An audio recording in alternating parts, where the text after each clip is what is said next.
If you lost your job tomorrow, how long could you actually keep paying your bills? A week? A month? Longer? Financial freedom isn't one single moment you arrive at. It's 5 distinct levels. And here's the part that catches most people off guard.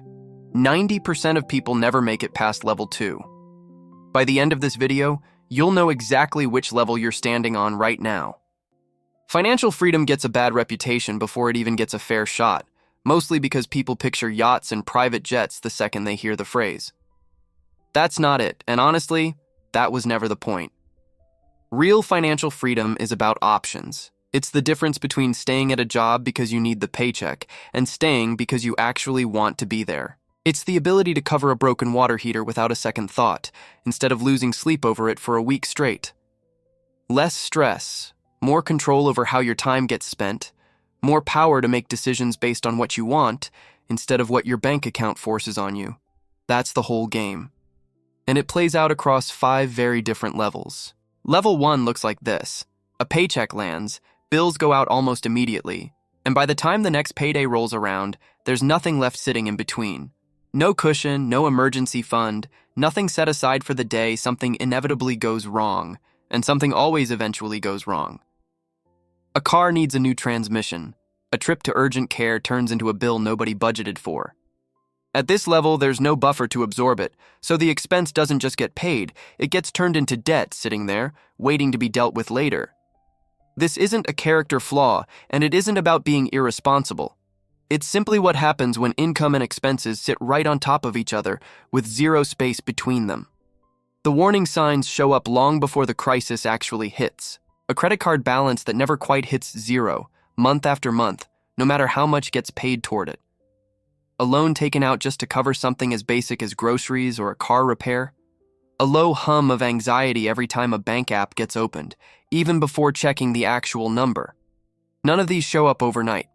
They build slowly, one missed month at a time, until they just become the normal way things work. Someone at this level isn't failing at math, they're stuck in a cycle where there's genuinely no room to breathe. Getting out starts with something almost embarrassingly simple, writing down where the money actually goes, then attacking the highest interest debt first. Not exciting, not glamorous, but it's the only door out of this particular room. Level 2 is where most people spend their entire working lives, and on paper, it looks completely fine. There's a steady job. The bills get paid on time, every time. There's even a little something sitting in savings, growing slowly in the background. Nothing about this level screams problem. A rideshare driver finishing a Friday night shift checks their account and sees a positive number. A recently graduated nurse pays rent, covers groceries, and still has a bit left over at the end of the month. By every visible measure, things are working. But something deeper is missing here, something that doesn't show up on a bank statement or a pay stub. It's not about whether the bills get paid. It's about what happens the moment that paycheck stops showing up altogether. Here's the problem, hiding underneath level 2. Every single dollar coming in depends entirely on one thing, showing up to work. No job means no income, full stop, regardless of how responsible someone has been with their spending. Net worth grows here too, but painfully slowly, like a plant getting just enough water to survive and nothing more. And there's a quieter issue running underneath all of it. Lifestyle tends to creep upward right alongside every raise. A bigger paycheck turns into a bigger apartment, a nicer car payment, a few more subscriptions nobody really thinks twice about. Nothing here is technically wrong. Bills get paid, nothing bounces, nothing feels urgent. But nothing is really moving forward either, and that quiet stall is exactly what keeps 90% of people from ever leaving this level. Here's where it actually falls apart for most people.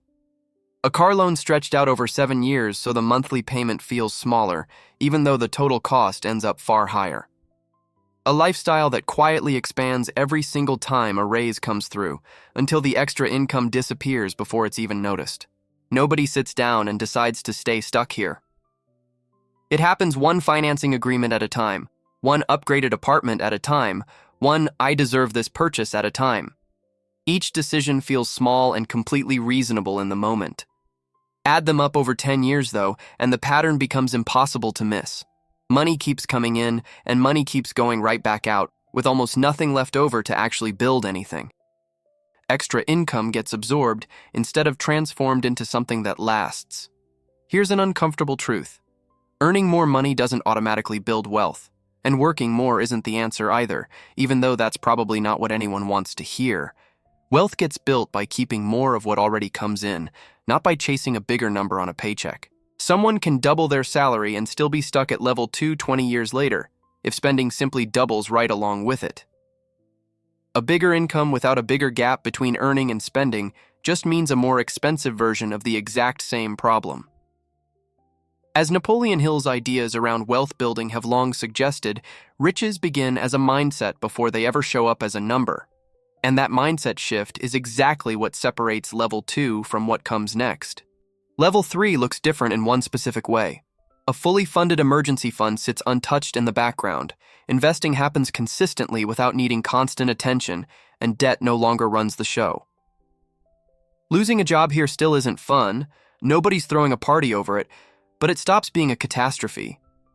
It becomes an inconvenience instead, something to deal with calmly, instead of something that spirals into panic within the first week. Picture someone getting a layoff notice on a Tuesday afternoon, and instead of immediately spiraling into worry, mentally running through a calm timeline.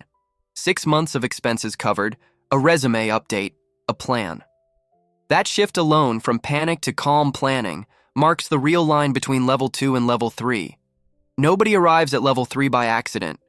It happens through a small set of habits repeated so often they stop feeling like decisions at all. Automatic investing sits at the top of that list, money moving into an investment account before it ever has the chance to get spent on something else.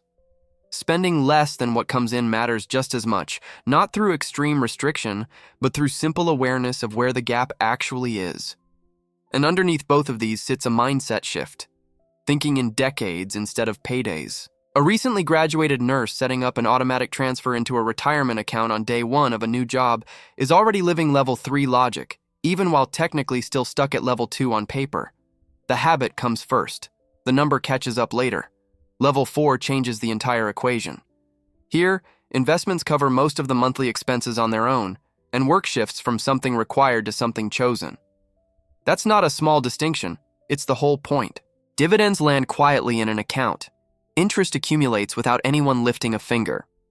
A rental property brings in a check every month regardless of what else is happening in life.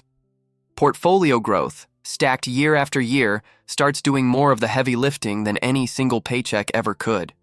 This doesn't mean sitting on a beach doing nothing, and it was never supposed to mean that. It means the paycheck stops being the only thing standing between someone and their bills.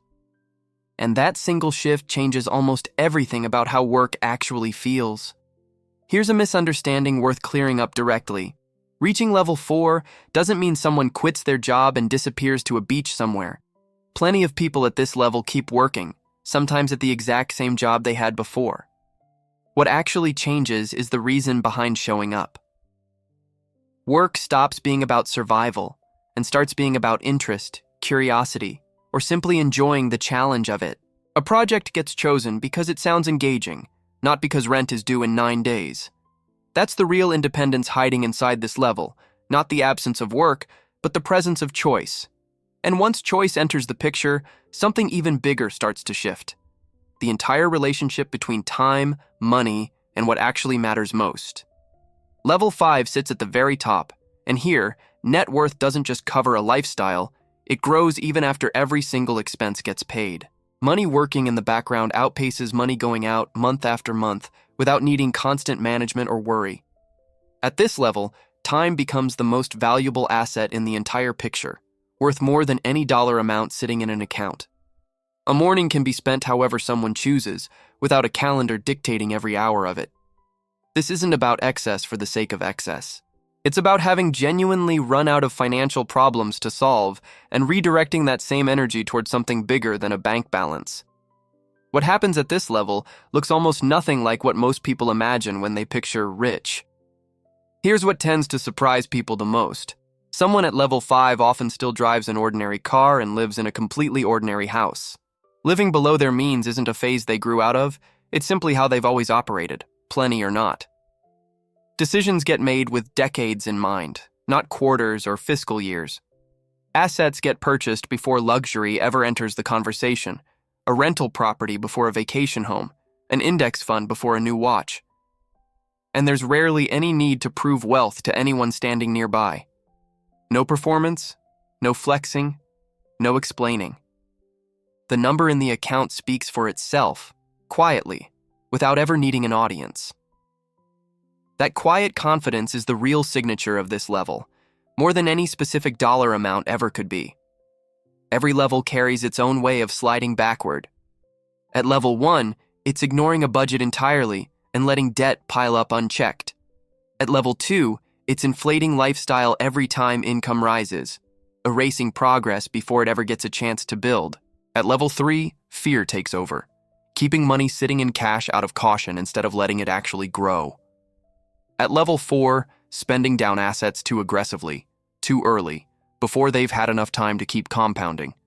And even at level 5, the biggest risk isn't running out of money, it's failing to plan for what happens to it afterward, no clear plan for the next generation or the causes that matter most.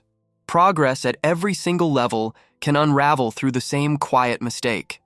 Comfort turning into carelessness. Financial freedom was never going to arrive in one single moment, no matter how much anyone wishes it worked that way.